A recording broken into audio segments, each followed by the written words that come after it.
한나라의 국모이자 왕의 유일한 사랑을 받던 여인이 그 모든 것을 잃고 하루아침에 역사의 죄인으로 기록된다면 그 이유는 과연 무엇일까요? 최고의 권력을 누리던 중전이 어느 날 갑자기 폐위되고 끝내 사약을 받아야만 했다면 우리는 그 비극을 어떻게 이해해야 할까요?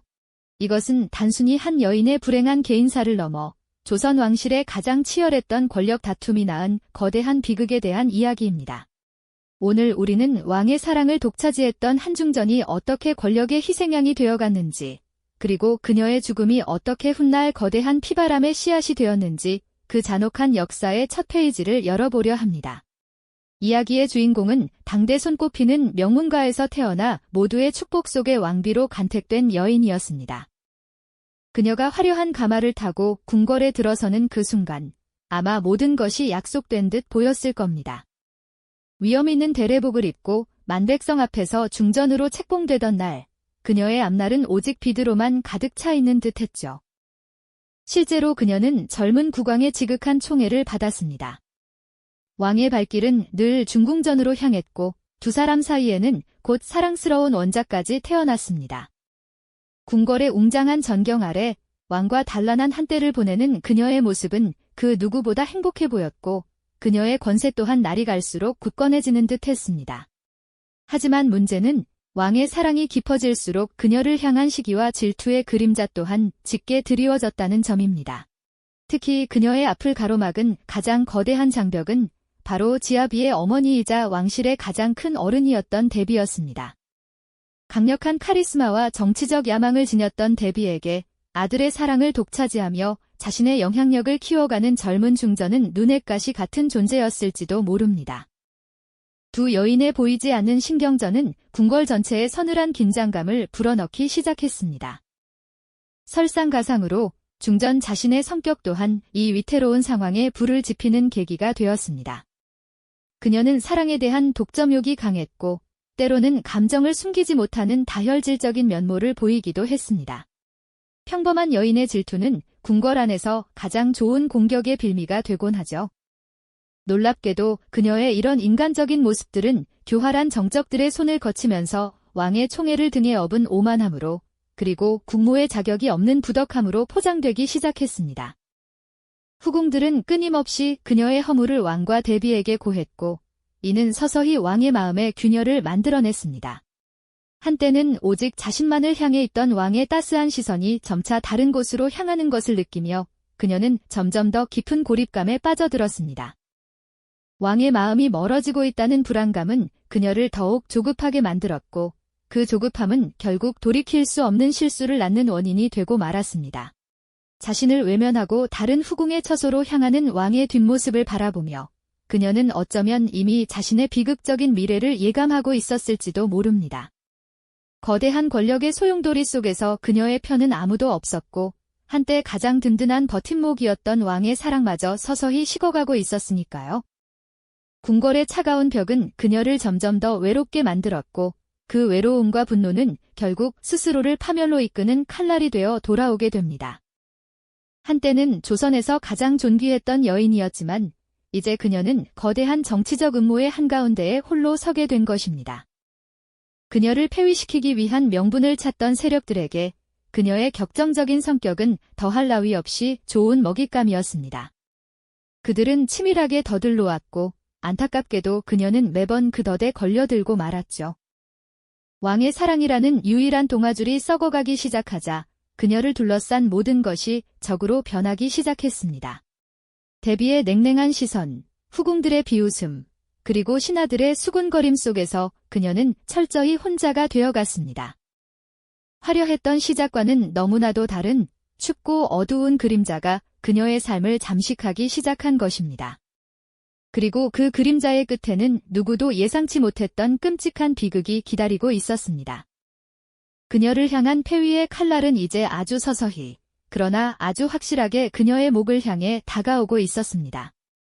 모든 것이 계획된 것처럼 그녀는 점점 더 벼랑 끝으로 내몰리고 있었죠.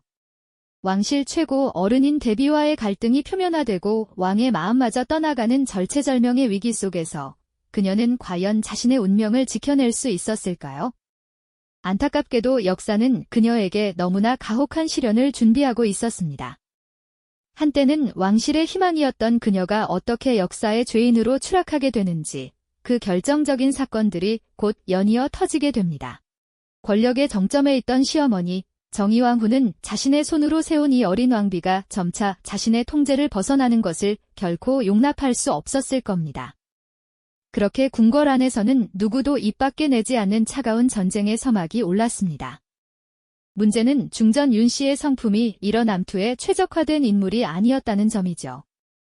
그녀는 자신의 감정을 숨기는 데 서툴렀고 사랑받고 싶은 마음을 솔직하게 드러내는 불같은 성격의 소유자였습니다. 하지만 왕의 여인은 결코 평범한 아내일 수 없었습니다. 그녀의 솔직함은 경솔함으로 불같은 질투는 부덕함으로 포장되어 끊임없이 왕의 귀에 흘러 들어갔고 이는 그녀를 고립시키는 가장 강력한 무기가 되었습니다.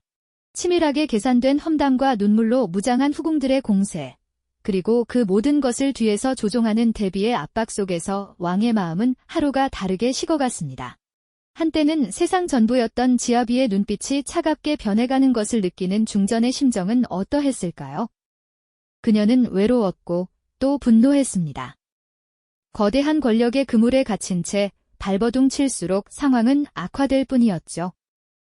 그녀를 향한 동정 여론마저 등을 돌리게 만든 이 성격적 한계는 결국 파국을 향한 급행열차의 티켓이 되고 말았습니다.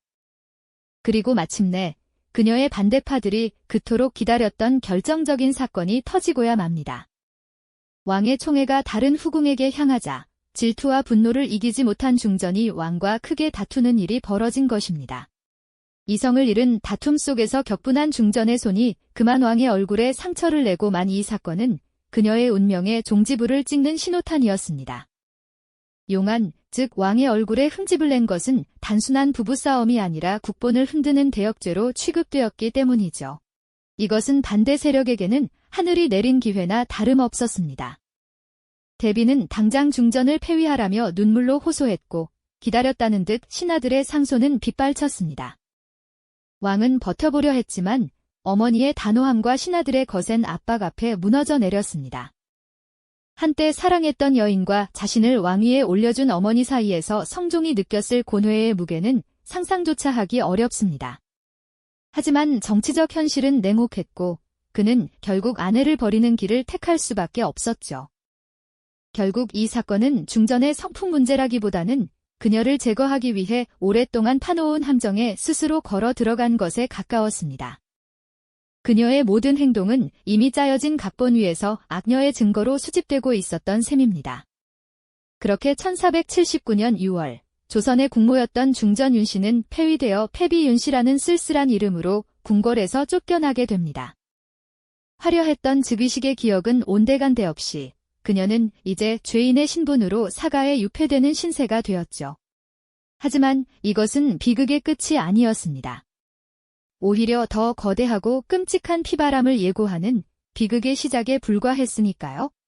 그녀를 향한 정치적 공세는 폐위만으로는 만족하지 못했습니다.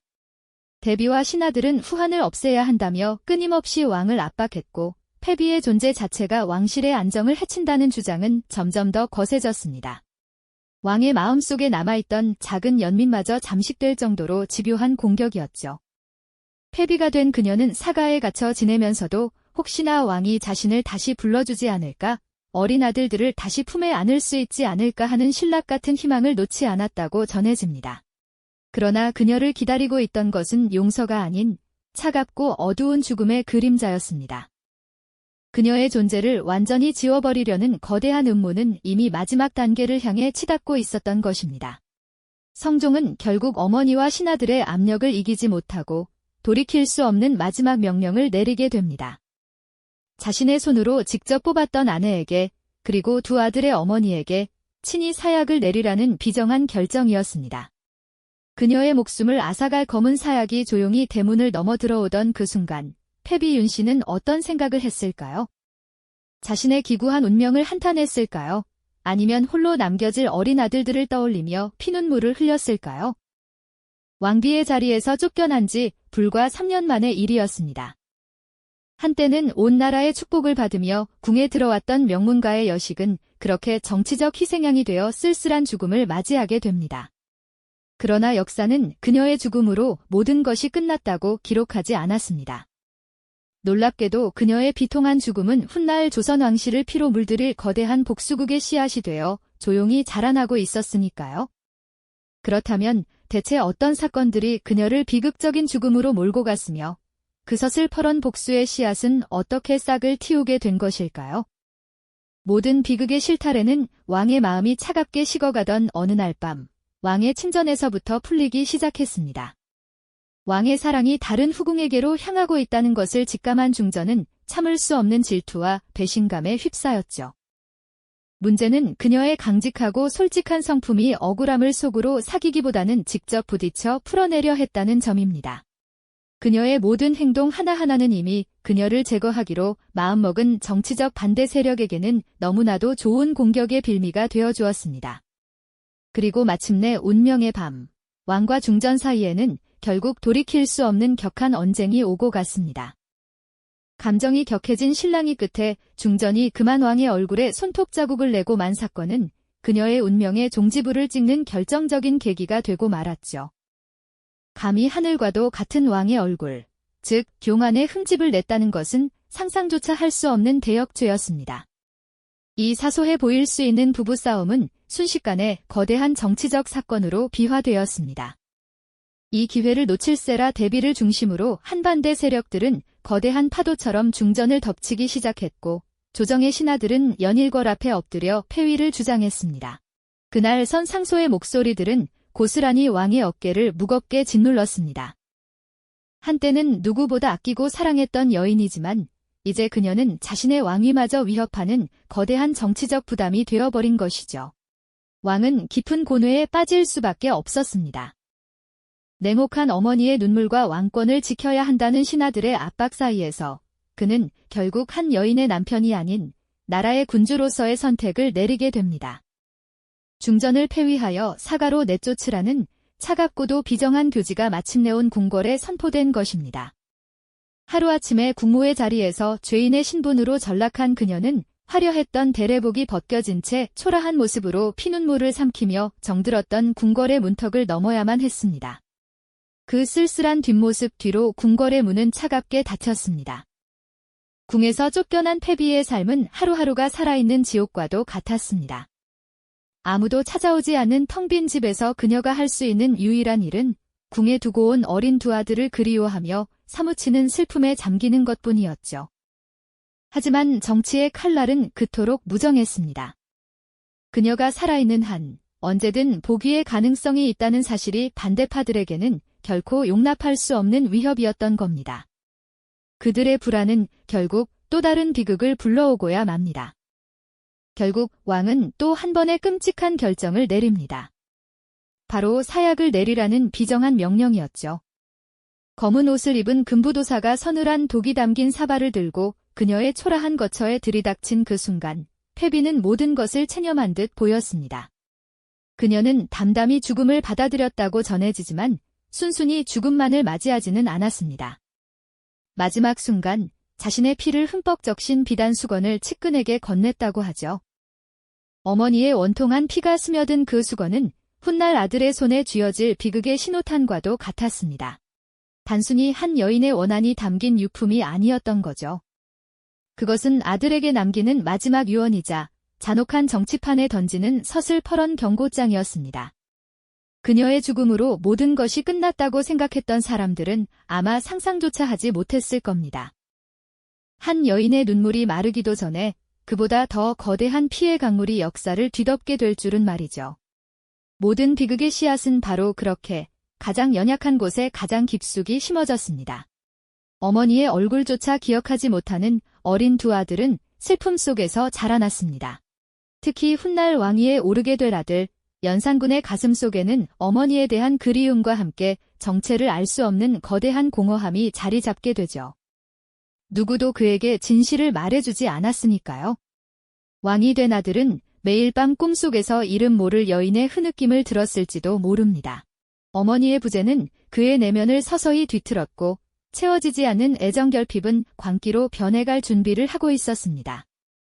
그에게 필요한 것은 단 하나의 불씨, 진실이라는 이름의 불씨뿐이었습니다. 그리고 마침내 운명의 그날이 찾아오고야 맙니다. 할머니인 인수대비와의 갈등 끝에 혹은 누군가의 밀고를 통해 연산군은 어머니의 폐위와 죽음에 얽힌 모든 진실을 알게 됩니다. 사약을 받는 순간까지 아들의 이름을 부르며 피를 토했다는 어머니의 마지막 모습이 그의 눈앞에 펼쳐졌죠. 그 순간 그의 안에 잠들어 있던 슬픔은 주체할 수 없는 분노로 폭발했습니다. 어머니의 피가 묻은 그 비단 수건을 손에 쥔 연산군의 눈빛은 더 이상 슬픔에 젖은 아들의 것이 아니었습니다. 그것은 복수를 갈망하는 광기 어린 군주의 눈빛, 바로 그것이었습니다. 이제 모든 것이 명확해졌습니다. 자신의 어머니를 죽음으로 내몬 자들, 그 비극을 방관했던 자들, 그 진실을 숨기고 자신을 기만했던 모든 이들이 그의 심판대에 오르게 된 것입니다. 한 여인의 죽음은 개인의 비극으로 끝나지 않고 나라 전체를 뒤흔드는 거대한 정치적 숙청의 서막을 열었습니다. 이것이 바로 역사상 가장 참혹한 복수극으로 기록된 갑자사화의 시작이었습니다. 어머니의 죽음에 관련된 사람들은 물론이고 그들의 가족과 제자들까지 모조리 칼날 아래 쓰러져 나갔죠. 선왕의 후궁들은 물론 이미 세상을 떠난 신하들까지 무덤에서 파헤쳐지는 끔찍한 일이 벌어졌습니다. 자신들의 권력을 지키기 위해 한중전을 희생시켰던 이들은 결국 그 중전의 아들이 휘두르는 복수의 칼날에 쓰러져가는 아이러니한 운명을 맞이하게 된 셈입니다. 정치적 계산과 냉혹한 권력 다툼이 얼마나 끔찍한 비극을 잉태할 수 있는지 역사는 똑똑히 보여주고 있었죠. 그녀의 죽음은 결코 헛되지 않았습니다. 아니, 오히려 너무나도 거대한 파장을 불러일으켰다고 해야 할까요? 한 여인의 비통한 죽음은 아들의 손을 빌려 조선 왕실에 가장 짙은 피바람을 몰고 왔고 그 누구도 예상치 못한 역사의 물줄기를 완전히 다른 방향으로 돌려놓았습니다. 결국 이 모든 비극의 책임은 누구에게 있었을까요? 질투심에 눈이 멀었던 중전이었을까요? 아니면 아들을 지키지 못했던 무력한 왕이었을까요? 어쩌면 권력이라는 괴물 앞에서 한없이 나약했던 우리 모두의 자화상일지도 모릅니다. 그녀가 사약을 받으며 흘렸을 피눈물은 단순히 한 개인의 슬픔을 넘어 권력의 소용돌이 속에서 희생될 수밖에 없었던 수많은 이들의 원혼을 대변하는 것이었을지도 모릅니다. 역사는 종종 이렇게 한 사람의 비극을 걸음 삼아 다음 시대로 나아가기도 하니까요. 그녀의 죽음은 단순한 왕실의 스캔들이나 개인적인 비극이 아니었습니다. 그것은 조선이라는 거대한 나라의 운명을 뒤바꾼 역사의 변곡점이었으며 권력이 얼마나 비정하고 잔인할 수 있는지를 보여주는 가장 선명한 증거였죠. 한 여인의 삶이 정치적 암투 속에서 어떻게 소모되고 파괴될 수 있는지, 그리고 그 상처가 후대에 어떤 핏빛 유산을 남기는지를 우리는 그녀의 삶을 통해 목격하게 됩니다. 참으로 안타깝고도 서글픈 이야기가 아닐 수 없습니다. 결국 그녀는 거대한 권력 투쟁이 최종적인 희생양이자 동시에 후대 피바람의 씨앗이 되는 비극적인 운명의 주인공이 되었습니다. 그녀의 죽음은 냉혹한 정치적 계산과 억누를 수 없는 인간의 감정이 뒤섞여 빚어낸 가장 잔혹한 결과물이었던 셈입니다. 우리는 이 지점에서 깊은 연민과 함께 역사의 무서움을 느끼게 됩니다. 한 인간의 삶이 거대한 힘 앞에서 얼마나 무력하게 부서질 수 있는지, 그리고 그 비극이 또 다른 비극을 낳는 역사의 잔혹한 순환고리를 말입니다. 그녀의 이야기는 우리에게 질문을 던집니다. 과연 역사의 심판대 위에서 자유로울 수 있는 자는 누구이며 이 거대한 비극의 무게는 온전히 누구의 몫이었는가에 대해서 말이죠. 그 답은 아마도 여전히 바람 속에 흩어져 있을 겁니다. 한 줌의 재로 사라진 그녀의 삶은 그렇게 끝났지만 그녀가 남긴 이야기는 오늘날까지도 우리에게 깊은 울림을 주고 있습니다. 권력의 속성과 그 안에서 개인이 어떻게 희생될 수 있는지를 보여주는 거울처럼 말입니다. 그녀의 죽음은 결코 한 개인의 조용한 퇴장으로 끝나지 않았습니다. 그것은 왕실의 가장 깊숙한 곳에서부터 치밀하게 설계된 정치적 제거 작업이었고, 동시에 억눌렸던 인간의 원초적인 감정들이 폭발하며 만들어낸 비극적인 합작품이었죠. 한때는 만인지상의 국모로서 화려한 대례복을 입었던 그녀가 맞이한 마지막 순간은 역사의 기록 속에서도 유독 시리고 처참하게 남아 있습니다. 사약을 받드는 신하의 무표정한 얼굴과 그를 둘러싼 무거운 침묵 속에서 패비 윤 씨는 어떤 생각을 했을까요? 아마도 아주 잠시 자신을 향했던 왕의 따스했던 눈빛과 궐 안에 남겨두고 온 어린 두 아들의 해맑은 웃음소리를 떠올렸을지도 모릅니다. 하지만 그 찰나의 온기는 이내 자신을 옥죄는 거대한 권력의 냉혹함 앞에서 산산이 부서져 내렸을 겁니다. 그녀는 이미 알고 있었을 겁니다. 자신의 운명을 결정한 것이 단순히 한 남자의 변심이나 시어머니의 미움 때문만은 아니라는 것을 말이죠.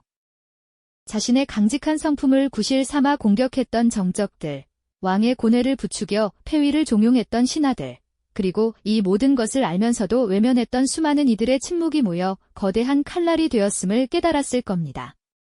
그녀가 마신 한 사발에 쓴 독은 그래서 단순히 그녀의 숨을 멎게 하고 육신을 쓰러지게 한 것에서 그치지 않았습니다. 놀랍게도 그 독은 조선의 역사라는 땅속 깊은 곳으로 스며들었고 10수년이 지난 뒤 끔찍한 피바람을 몰고 올 복수의 씨앗으로 자라나게 됩니다. 어머니의 억울한 죽음을 목도한 아들의 가슴에 새겨진 한은 훗날 왕좌에 앉는 순간 걷잡을 수 없는 광기로 터져나올 운명이었던 거죠. 한 여인의 눈물과 피 위에 세워진 권력은 과연 평온을 가져다 주었을까요? 역사는 우리에게 아주 명확한 답을 들려줍니다. 그녀의 죽음으로 모든 갈등이 해결될 것이라 믿었던 이들의 계산은 완전히 빗나갔고 오히려 더 깊고 잔혹한 비극의 서막을 열었을 뿐입니다. 잠시의 안정을 위해 묻어버린 진실은 결코 썩어 없어지지 않고 언젠가는 반드시 더 큰 대가를 요구하며 되돌아오는 법이니까요. 결국 패비 윤 씨의 이야기는 시대를 관통하며 우리에게 아주 근원적인 질문을 던지고 있습니다. 거대한 권력의 논리 앞에서 한 인간의 존엄성은 어디까지 보장될 수 있는가? 그리고 수많은 이해관계가 얽혀 만들어진 역사적 비극의 책임은 과연 누구에게 얼마만큼 물어야 하는가 하는 아주 무거운 물음입니다. 자신의 감정을 다스리지 못하고 정치적 빌미를 제공했던 그녀 자신의 탓이었을까요? 아니면 후궁을 앞세워 왕실의 기강을 바로잡으려 했던 대비의 어긋난 신념 때문이었을까요?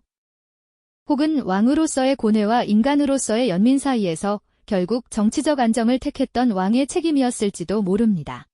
어쩌면 이 모든 것이 톱니바퀴처럼 맞물려 돌아간 누구 하나만으로는 막을 수 없었던 거대한 운명이었을 수도 있죠. 이 오래된 이야기가 21세기를 살아가는 우리에게도 여전히 서늘한 경고와 깊은 통찰을 주는 이유는 바로 여기에 있습니다. 권력의 속성은 예나 지금이나 크게 다르지 않다는 점입니다. 특정 개인을 희생양 삼아 위기를 모면하려는 정치적 계산. 진실을 외면하는 다수의 침묵이 모여 한 개인의 삶을 어떻게 파괴할 수 있는지를 생생하게 보여주기 때문입니다. 한 줌의 재로 사라졌지만 그녀가 남긴 질문의 무게는 결코 가볍지 않습니다. 그녀의 삶이 쏘아 올린 작은 파문이 어떻게 역사의 흐름을 바꾸는 거대한 해일이 되었는지, 그리고 그 비극의 소용돌이 속에서 우리는 무엇을 보아야 하는지, 그 답은 여전히 우리 각자의 몫으로 남아 있습니다. 그녀의 죽음으로 시작된 또 다른 피해 역사는 이제 막 그 첫 페이지를 넘기고 있었을 뿐입니다.